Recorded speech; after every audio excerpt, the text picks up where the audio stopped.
क्या नाम है? दीपेंद्र सिंह। दीपेंद्र सिंह। अच्छा, हाँ हाँ, आपकी अर्जी लगी थी। वहां पंडाल की तरफ बैठे थे, उस तरफ? हाँ, यहाँ पे। तो यहाँ आपने किसी को दीपेंद्र जी आपने नाम वाम बताया क्या? नहीं नहीं। तो हमें कैसे पता लगा कि तीसरे पंडाल में दीपेंद्र जी बैठा है? बोलो बोलो। प्रभु की कृपा। बालाजी की।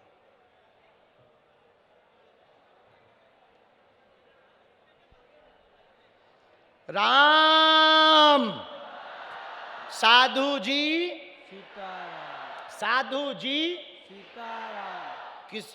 हर हर महादेव। हर हर महादेव। हर हर महादेव।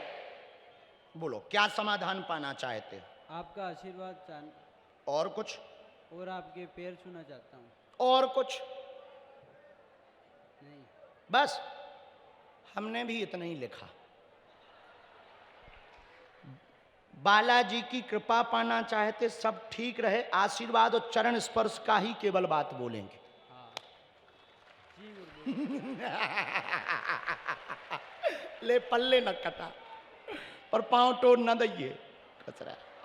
बहुत अच्छे बच्चे, घर पर कृपा बनी रहे, बुद्धि ठीक रहे, लोग तुम्हें पागल पागल कहने लगते, जी गुरुदेव। बुद्धि ठीक हो जाए, जी गुरुदेव। परिवार में एकता हो जाए, जाओ काम सफल भी हो जाए। जी गुरुदेव। आशीर्वाद है। खुश रहो चेला। लो तुम भी खर्चा लो। नहीं ले ले अगला है। हम कौन अपने यहाँ दी, तो लोग हमारी झोली में डाल दी, सो हम वजन हल्का कर लेते हैं। कौन इनकम टैक्स जीएसटी में पड़े कि बाबा कहाँ से आया? बाढ़ में गया, मिला और लुटा दिया, दिया राम ने, दे दिया राम को। जय बजरंग बली की। एक प्रश्न पूछना है, एक प्रश्न पूछना है। नहीं। हाँ,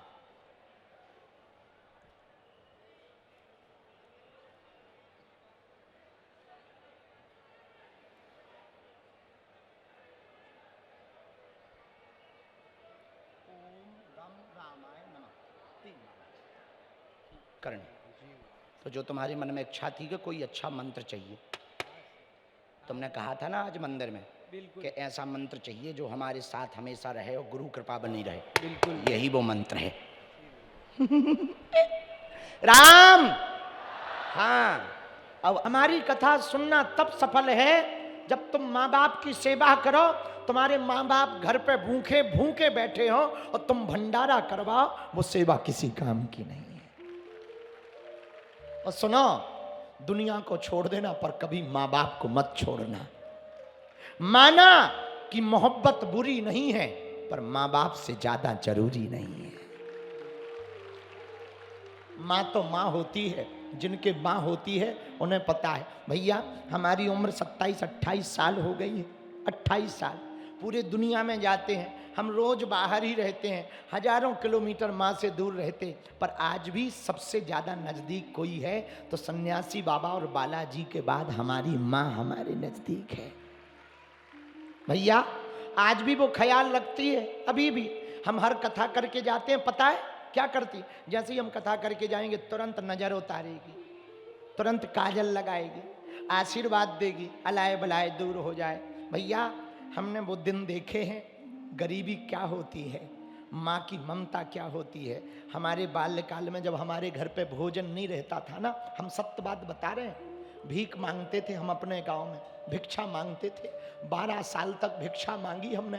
भैया जब हम अपने गांव में भिक्षा मांगते थे ना और भोजन नहीं बनता था, तब पता है हमारी माँ क्या कहती थी? हमारी माँ कहती थी, बेटा तुम घर से मुस्कुराते हुए निकलना, ताकि दुनिया को ये पता ना लगे कि हम लोग गरीब हैं या भूखे हैं। ये हमने अपनी माँ से सीखा। भैया जो माँ, आज तुम जरूर बाबा बाबा नाम जानते, बड़ी बड़ी टीवी, बड़े बड़े लोग हमसे जुड़े। भैया इसीलिए तो हमने बागेश्वर धाम पे भंडारा शुरू किया कि जो हमने भूख का दर्द सहा वो दुनिया को न सहना पड़े। कन्या विवाह पता है हम क्यों करवाते? पूछो क्यों करवाते? हमारी बहन के विवाह में 20,000 रुपया उधार नहीं मिला था। 20,000, छोटे थे हम, हमसे छोटी बहन है। गाँव में जल्दी शादी हो जाती ना, तो जल्दी शादी कर दी। बहन का विवाह था, झोपड़ी में रहते थे। दीपावली आती थी तो घर पे भोजन नहीं रहता था, तो दीपावली के दिन पता है क्या करते थे?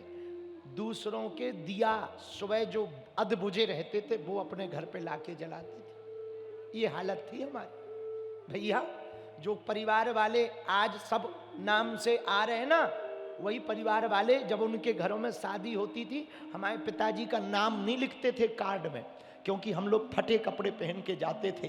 पर भैया हमारी माँ ने हमें एक बात सिखाई कि तुम हनुमान जी के चरण मत छोड़ना, उन्हें दिन बदलते देर न लगेगी। भैया हमने वो दिन देखे जब हमारी बहन की शादी को 20,000 रुपया नहीं मिले, नाम लिख जो शादी होती है तो दीवार पर नाम लिखते हैं, वर का कन्या का, तो नाम लिखवाने के लिए रुपया तो थे नहीं, तो जो कपड़ों की नील आती ना, नीले रंग की, वो खरीद कर गांव के एक व्यक्ति से हमने लिखवाई और नाम लिखवाया। और जब वो लिख रहा था उसी दिन हमने प्रण किया कि कभी भविष्य में यदि हम पर कृपा होगी तो भारत की किसी बहन के भाई को हमारी तरह रोना नहीं पड़ेगा। भैया अमीरों के तो लाखों लोग होते हैं, गरीब का तो केवल परमात्मा होता है। भगवान के अलावा कोई नहीं होता है, कोई नहीं पूछता। गरीबों को कोई नहीं पूछता, सब धक्के देते। तुमने देखा नहीं हमारे मंचों पे भी अमीरों को ही चढ़ाते हैं। वो तो धन्य है यहाँ के कथा जजमान जी, इन्होंने उसकी छूट दे रखी। वो लोग भी बैठे जो कभी मंच पे बैठ नहीं सकते। और हमने तो प्रण कर लिया हर कथा में अब कम से कम 20 परिवार को रोज आरती करवाएंगे। भैया एक प्रार्थना हम करना चाह रहे पूरे समाज से। पूछो क्या? स्वामी जी आए थे, रामदेव जी, वो योग करते हैं। तुम योग करना या ना करना, पर दूसरे का सहयोग जरूर करना। गरीबों का सहयोग जरूर करना, इससे बड़ा कोई योग नहीं है। योग करना या ना करना, पर दूसरों का सहयोग करना, यही सबसे बड़ा योग है। और अंत में एक बात हम पूरे राजस्थान रामगंज मंडी के पागलों से कहना चाहते, जिनका जीवन दीनहीन में गुजर रहा, हम प्रार्थना करेंगे, हमारा दर खुला है, कभी भी बागेश्वर धाम आ जाना। और दूसरा एक प्रार्थना और हम कहें, हाथ जोड़कर, जीवन में तुम लोग कभी अपने आप को अकेला मत समझना। हमने जीवन में देखा जिनका कोई नहीं होता उनका भगवान होता है। हमारी जिंदगी बालाजी ने बनाई, तुम भी बालाजी के चरण पकड़ लो, तुम्हारी भी जिंदगी बालाजी बना देंगे। हम पर कृपा बालाजी ने करी। आज की कथा में जितने लोग पंडाल के बाहर बैठे हैं, अंदर बैठे हैं, हनुमान जी से प्रार्थना कर रहे, बाबा सबकी बाहें को पकड़ लेना। हनुमान जी की भक्ति करोगे तो सब कुछ मिलेगा। हनुमान जी की भक्ति से शक्ति मिलेगी, हनुमान जी की भक्ति से भक्ति मिलेगी, हनुमान जी की भक्ति से मुक्ति मिलेगी।